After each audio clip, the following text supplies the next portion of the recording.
Hi!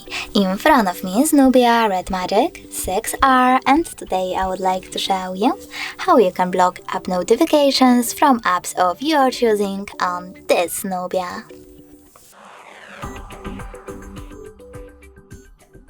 Begin with opening settings. Then you need to click on notification and status bar. Following that, choose notification management at the top and tap on one of your apps. I will go with Chrome. Then click on this switcher next to allow notifications, and after that, all notifications from Chrome are blocked.